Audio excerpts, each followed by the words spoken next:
between ecology and economy, how to profit from wild animals without exploiting them. Untuk floor saya berikan ke Mas Reza. Terima kasih moderator. Assalamualaikum warahmatullahi wabarakatuh.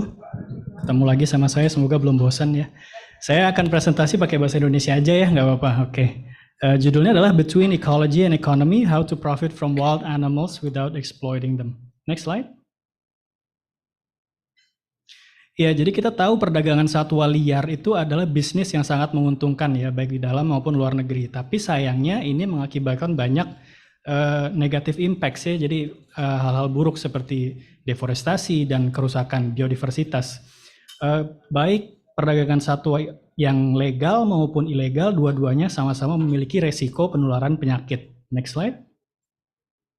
Nah, jadi masalahnya itu bukan tentang legalitas ya, bukan legal atau ilegal, tapi perdagangan satwa liar itu sendiri yang bermasalah. Dan pada saat ini banyak ilmuwan di seluruh dunia itu berupaya untuk menghentikan perdagangan satwa liar. Next slide.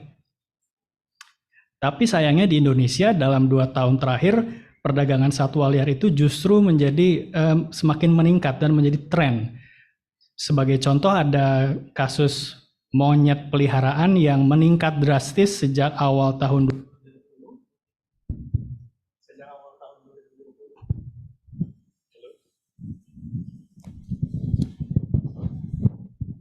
Halo? Ya. Sejak awal 2020 yang bertepatan dengan pandemi Covid ya, yang seharusnya kita tidak memelihara satwa liar tapi justru meningkat gitu. Lebih tinggi dari 2 tahun sebelumnya dan semakin meningkat. Next slide. Ya, tidak hanya perdagangan satwanya tapi pemanfaatan yang kebablasan yang menjadi eksploitasi itu juga meningkat. Jadi tidak hanya dipelihara tapi dijadikan konten media sosial yang sifatnya kejam gitu, dari yang sifatnya kekejaman ringan seperti hanya dipelihara sampai diberi makan yang tidak pantas, kemudian dilakukan hal-hal yang tidak etis, sampai yang sangat sadis gitu. Jadi bahkan Social Media Animal Cruelty Coalition seperti yang sudah disampaikan juga mengatakan Indonesia itu adalah peringkat 1 produsen kekerasan satwa. Next slide. Nah, jadi banyak sekali konsekuensi negatif dari perdagangan satwa liar. Nah, kita tuh ingin eksploitasi itu bisa berhenti dan bagaimana caranya kita bisa memanfaatkan satwa tanpa mengeksploitasi mereka. Next slide.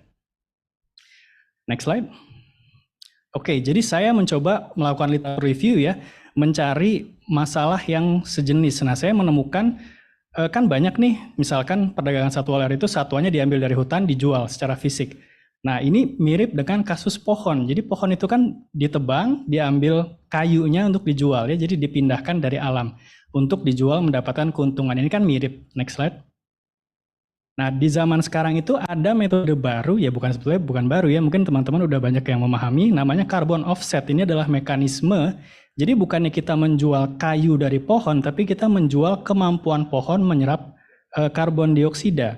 Jadi misalkan perusahaan-perusahaan kalau mereka ingin membersihkan dalam tanda kutip dosa polusinya mereka bisa beli karbon kredit gitu ya. Jadi semakin banyak pohon yang dilestarikan semakin mahal gitu. Jadi konsepnya itu yang saya coba terapkan. Next slide. Oke, next slide. Nah, jadi dari core baseline ini ya, jadi prinsip-prinsipnya saya ambil 3 poin.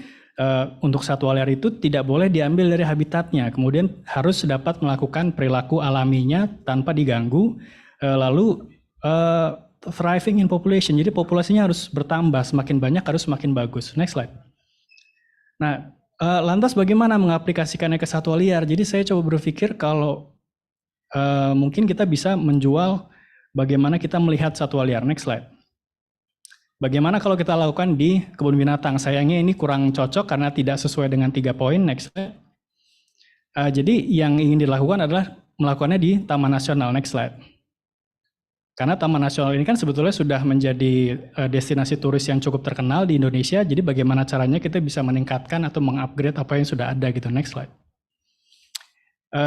Sebagai contoh ya di luar negeri, misalkan di Amerika Serikat, kita bisa cari target audience yang memang bersedia membayar mahal untuk experience ini gitu. Jadi birding atau melihat burung itu di Amerika Serikat itu bisa mendatangkan keuntungan yang sangat besar gitu loh. Jadi kalau kita tahu target pasarnya siapa, kita bisa jual paket premium lah mungkin istilahnya, 2 minggu tour full foto-foto burung itu bisa dijual antara 5.000 sampai 10.000 US dollar di luar negeri gitu. Next slide.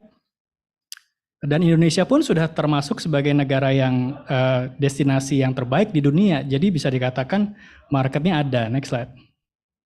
Jadi tentunya dilakukan tanpa melakukan hal-hal seperti ini ya. Jadi etika tetap harus ada. Next slide.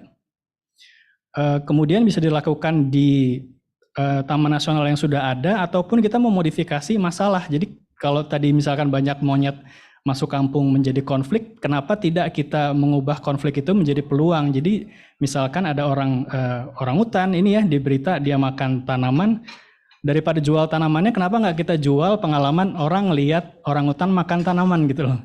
Jadi itu yang kita kapitalisasi. Next slide. Oke, jadi kesimpulannya saya mencoba menekankan kita bisa mendapatkan keuntungan dari satwa liar tanpa harus menjual mereka secara fisik atau mengeksploitasi mereka. Next slide. Oke, itu adalah akhir dari presentasi. Terima kasih.